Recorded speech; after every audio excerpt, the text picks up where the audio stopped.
So for most of my life, I was really against weed. I always thought of it as like this gay loser drug. Like I was a part of that Andrew Tate fan group when I was like 13 or whatever. So I never really thought of weed as good and I thought of it as worse than cocaine or whatever. And honestly now I cannot say the same because over the past 25 days, probably been high 23 of them. And it's kind of ruining my life. It's been ruining my motivation and it's kind of funny because my friend came up to me around 8 months ago saying how he's addicted to weed and he can't stop and he's just high 24/7. And the reason he's high 24/7 is because he said weed feels like a blanket. And without it, he just has too much anxiety. I'm like, bro, just stop being a bitch and just quit. That's literally what I said to him. He's like, bro, like, I can't though. Like, it's super hard. And now, like, I totally understand because when weed becomes part of your routine, like it did to mine recently, and keep in mind, as I'm recording this video, I'm only a day streak of not smoking. But I don't have any weed to my ownership, and it's really hard for me to get weed because my state doesn't allow it. And I was kind of criticizing him. I was like, yeah, bro, you're kind of a bitch for that. Like, it's super stupid just be addicted to something. If you're addicted to it, then give it a break. And looking back, I'm like, damn, bro, like, you really can't say to stop being a bitch and quit until you've got an addiction like that. And it really makes you think because like, it's even hard for me to relax now. Sure, I haven't used it to the extent of some others, but I was definitely addicted to that shit. Like, I would sit down, like, I sat down last night and I was literally just like, I couldn't relax. Like, I was just like in this constant go, go, go mode. And what I liked about weed is that it stopped that go, go, go mood and it made me satisfied with my life, which is such like a dangerous thing, something that just makes you satisfied in life, like, and artificially it just makes you lazy almost. And it made me lazy, to be honest. I didn't have much motivation. My sleep was cooked. Oh my gosh. Sleep is one of like the biggest things ever. Like you'll hear these like masculine podcasters say, oh yeah, if you don't get 8 hours of sleep, you're cooked. And what weed does, it makes it harder for you to tap into REM sleep. And REM sleep is like the most optimal part of sleep.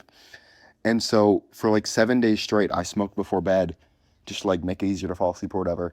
And I was just like so like grumpy and tired for some reason. I'm like, why the fuck am I so grumpy and tired? And then I realized, oh, it's fucking with my REM sleep. And like I got off weed for a couple days now, or I've been like 2 nights without the za. And oh my gosh, do I feel better? I feel so much more energized. And it's crazy how much it affects your sleep.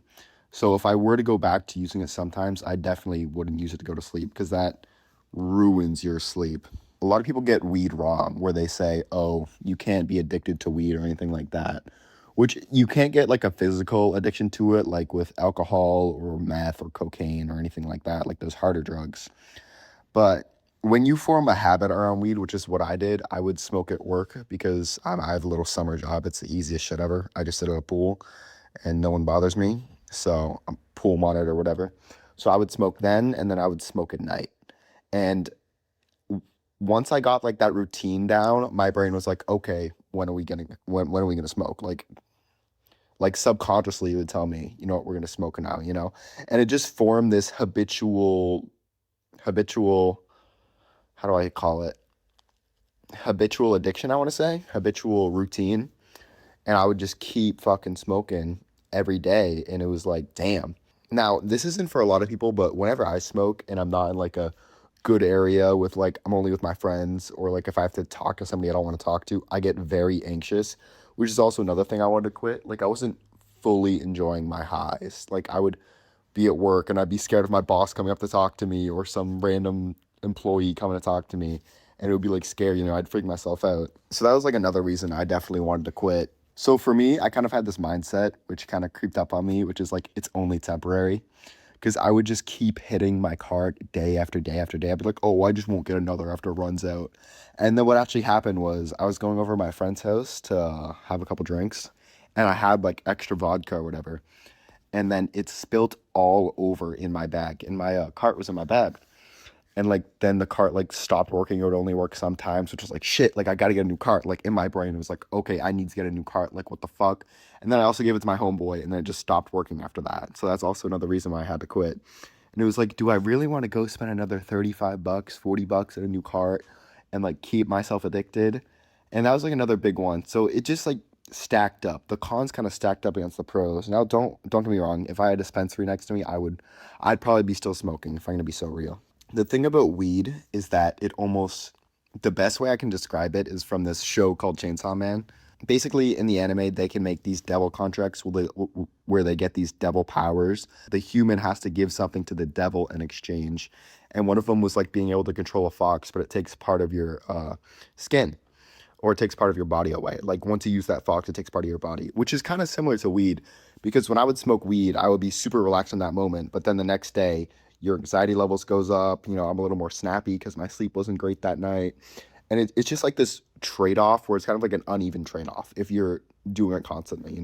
Or like maybe once a week you wouldn't that trade off would almost be even where you're relaxed, but like maybe next day your brain's a little foggy. And for me, I was like, I'm the exception. Like I'm not gonna get addicted. I can get a cart and I won't get addicted. Like I'm not like my dumbass friend who got addicted. And it's so like crazy to think. It kind of brings me back to those statistics where it's like 1 in 2 people die from shark attacks. And it's like you like see that statistic and you're like, you know what, I would never be that fucking idiot that gets killed by a shark. And it's like, you know what, like, yeah, like I'm realizing now, like, I actually could be that idiot getting fucking killed by a shark. And it's like, you know what, I actually could be that idiot that gets addicted. And you stop kind of realizing yourself as special, which, like, obviously you should still be, in my mind, a little side tangent, you still should be delusional about your success and all that. But you should also realize that you're not an exception and that, you still have to work hard for things and you definitely could get addicted to any substance. So also what I want to come down to is I've heard a lot of stories because I'm in EMT training where people have addictions or they go through like this great PTSD event before they try to get help. And it's kind of a little off subject, but like my EMT instructor and ambulance driver, if you don't know what an EMT is, was telling me how like he had these crazy calls, super trauma, like he had a ton of trauma, like he saw like a dying kid or whatever, super sad. And he was like so close to ending it all. But then once he was ready to end it all, then he asked for help. And it's kind of like I don't want to get to the point where I'm super addicted before I realize, oh, I should get off weed. Like I didn't want to get to that point where I'm high 24/7 then to get off weed because that would be so hard. So I just wanted to kind of like get the addiction out of the way. And it definitely, dude, don't get me wrong, it definitely messed with my family relationships. Like my parents would come down and they'd try talking to me and I would just be so distant. Like I would not be talking to my parents just because I didn't want them to find out that I was high. And it eventually led to like my mom thinking like I don't want to talk to her, which is like not great. You want to have your relationship with your mom. I'm not trying to ruin my relationship with my parents when I'm 18. Definitely not a good thing. And if I'm letting weed get in between that, then it's kind of hard because I'll be smoking at nights and my mom would come home from nights at work and the only time I would talk to her was at nights. And if I just don't talk to my mom that way, weed is kind of getting over my relationship with my parents, which was also a big thing because it's like, do I prioritize my relationship with my parents or weed?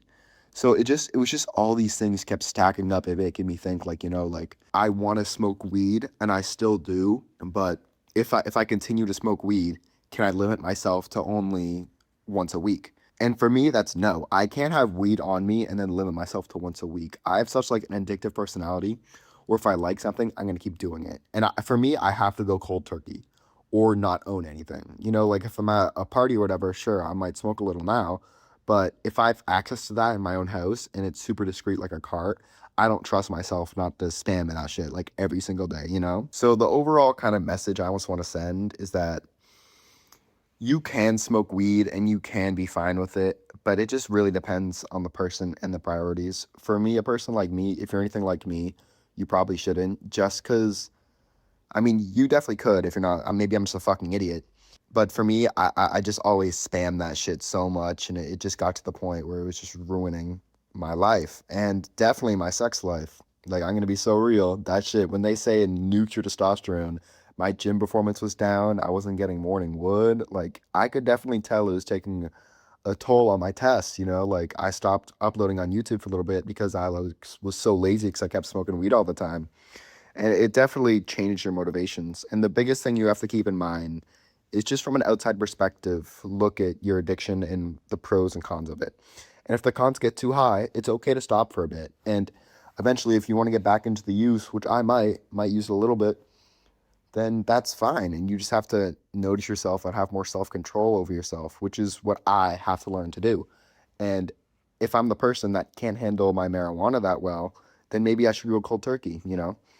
I don't want to get in that habit of daily use because it marijuana addiction truly sneaks up on you because maybe one night it's weekends and then, oh, I'll just smoke up one day on a Wednesday, you know? And then it eventually becomes nights and then into days. Because what happened with me is I got so much brain fog from those nights, which then caused me to have brain fog in the morning. And smoking would make that brain fog go away, which I can see why people go in daily use.